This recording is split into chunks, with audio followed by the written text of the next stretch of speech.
Hidayat bersamaan dengan 18 Desember 2020. Assalamualaikum warahmatullahi wabarakatuh. A'udzubillahi minasyaitonir rajim. Bismillahirrahmanirrahim. Qala al-musannif rahimahullahu ta'ala wa nafa'ani bi'ulumihi wa nafa'ana bi'ulumihi fi darain amin ya rabbal alamin.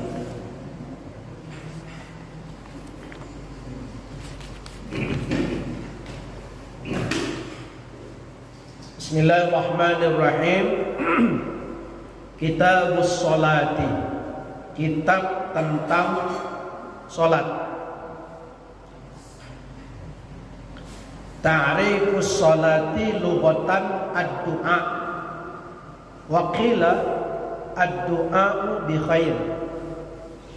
Pengertian tentang salat. Salat menurut bahasa adalah doa. Ini menurut bahasa.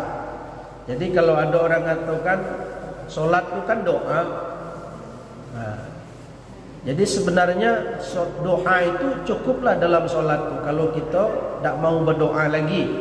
Nah, kenapa? Pengertian menurut bahasa doa salat itu adalah merupakan doa. Ya. Juga dikatakan doa yang apa? Doa yang baik. Itu menurut bahasa. Sedangkan wasyar'an, sedangkan menurut istilah syara' disebutkan aqwalun wa af'alun wa muftatahatun bit takbir wa muhtatamatun bit taslim ghalaban. Menurut istilah adalah aqwalun, ucapan. Jadi ucapan, lafaz yang keluar dari mulut kita. Wa af'alun, ya, gerak atau kerja dari anggota tubuh kita.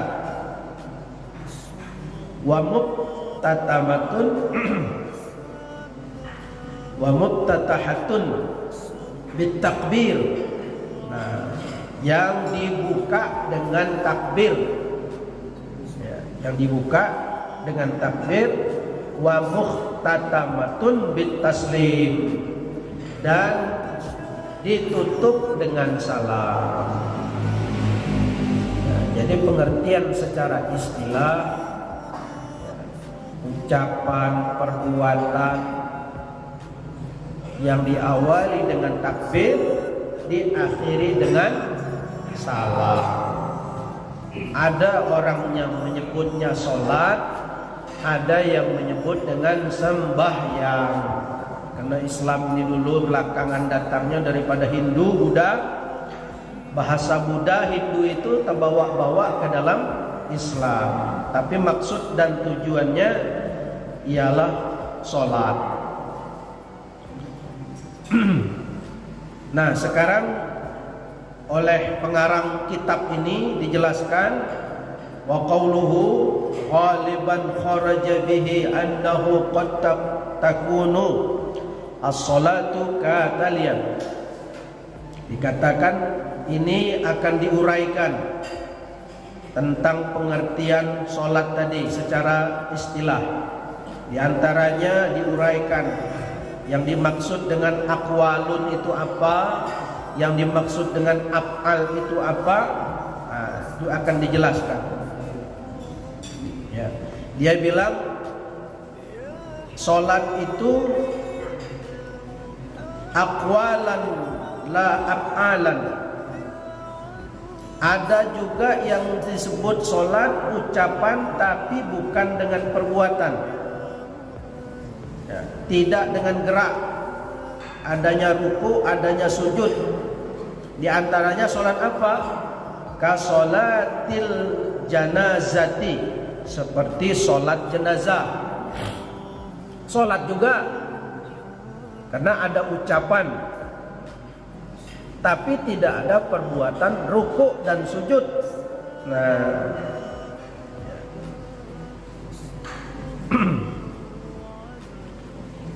wa sholatil marbut, sholatnya orang terikat. Mungkin zaman Belanda dulu mungkin ya. Nah, diikat oleh Belanda, dia kepengen sholat karena taat. Nah, walaupun tidak dengan gerak, dengan isyarat saja, ucapan saja, juga dinamakan sholat. Jadi penjelasannya seperti itu. Wal maridu, dan orang sakit. Orang sakit, wal maridul ladzi yujri arkanas salati ala qalbih, di mana orang sakit itu dia hanya bisa menggerakkan rukun-rukun salat seperti apa? Qalbih, di dalam hati saja atau dengan bahasa isyarat juga dikatakan salat. Nah, dalam kondisi sakit. Nah, jadi bapak-bapak, ibu-ibu, sholat ini ya sesuai dengan keadaan dan kondisi. Mau sholat dalam perjalanan bisa, mau sholat mukim bisa, mau sholat baring bisa, sholat duduk bisa, sholat gerak-gerik mata bisa, juga dikatakan sholat menurut dalam kitab ini. Jadi oleh karena itu tidak ada alasan untuk tidak sholat. Ini orang ada banyak alasan, ngapa tidak semayang? Wah, kami gue sakit. Nah, sholat orang sakit ada caranya. Nah itu. Sholat orang sehat ada caranya.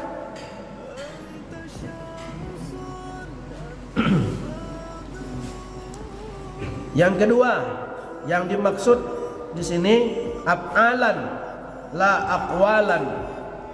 Nah, ada juga disebut dengan sholat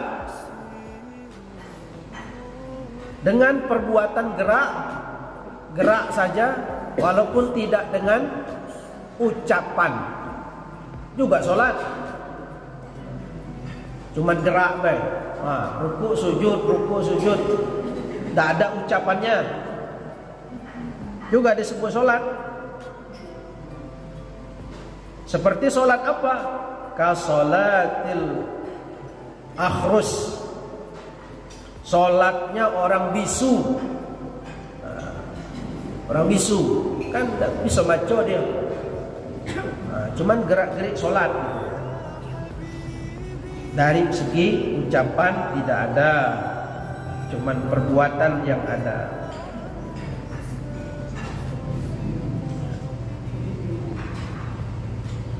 Kemudian yang ketiga, la af'alan wala aqwalan, tidak ada perbuatan gerak-geriknya, tidak ada ucapan yang diucapkan. Seperti solat apa? Ka solatil akhrusi marbuti, solat orang yang bisu dan terikat. Nah, solat orang yang bisu dan terikat. Ucapan tidak ada, perbuatan gerak-geriknya tidak ada. Jadi apa saja itu? Nah, itulah yang disebut dengan ala qalbihi, solat hatinya. Nah, selesai pengertian solat. Yang jelas kalau kita ditanya orang, apa arti semayang? Apa arti solat itu? Ucapan, perbuatan yang diawali, yang dibuka dengan Allahu Akbar, takbir, dan diakhiri dengan salam. Jelas Bu ya? Bu? Aman? Sudah ada bunyi di belakangnya? Ya. Ya, konsentrasi terpecah. Kemudian berikutnya, apa keutamaan sholat? Keutamaan sholat itu apa? Kenapa Tuhan itu yang mengutamakan sholat, dan dia merupakan rukun dalam Islam dan disebutkan sebagai pilar. Nah, disebutkan fadlus sholati hiya ruknus tsani min arkanil Islam. Nah, di antara fadilah dan keutamaannya, sholat itu merupakan rukun Islam yang kedua.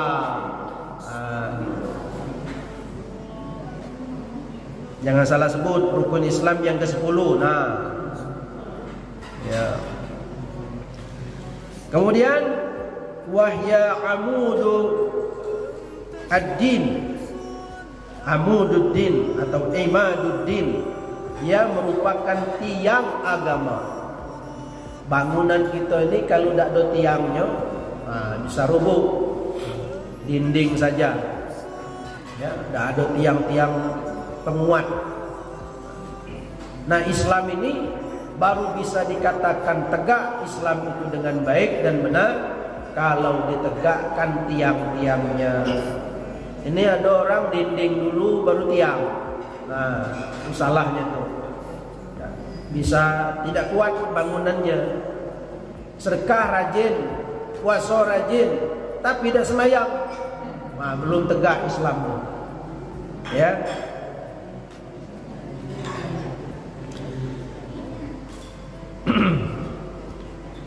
Wa fadluha azimun kama waradat bihil ayatul qur'aniyah wal ahaditsu. Keutamaannya sangat besar, sangat banyak gitu keutamaan daripada solat ini. Seperti yang disusun, yang dikatakan, yang diceritakan ayat-ayat Al-Quran, dan juga diriwayatkan dari hadis-hadis Nabi. Min dzalika qauluhu ta'ala, di antaranya sebagaimana dalam Al-Quran, wa aqimis sholata li dzikri, menegakkan salat itu ya, itu mengingat aku. Berarti orang yang salat itu sedang mengingat Tuhan. Nah, kalau kita sebagai makhluk mesti ingat dengan Sang Khalik. Nah, jadi upayakan kita sedang sholat itu ingat Allah, jangan ingat yang lain ya. Kalau ingat yang lain, nah bisa-bisa tidak termasuk dalam kategori sholat. Orang sholat itu ingat, as-sholatu li dzikri, kata Allah. Sholat itu mengingat aku. Jadi dalam sholat itu ingat dengan Allah. Ada pula yang orang ingat dengan yang lain-lain. Bacaannya inna sholati wa nusuki wa mahyaya wa mamati lillahi rabbil alamin. Nah, karena pikiran lagi sedang tidak tenang, ngerayau, berubah menjadi inna Suzuki wa Yamaha wa Kawasaki. Kredit kalau berubah ingatan.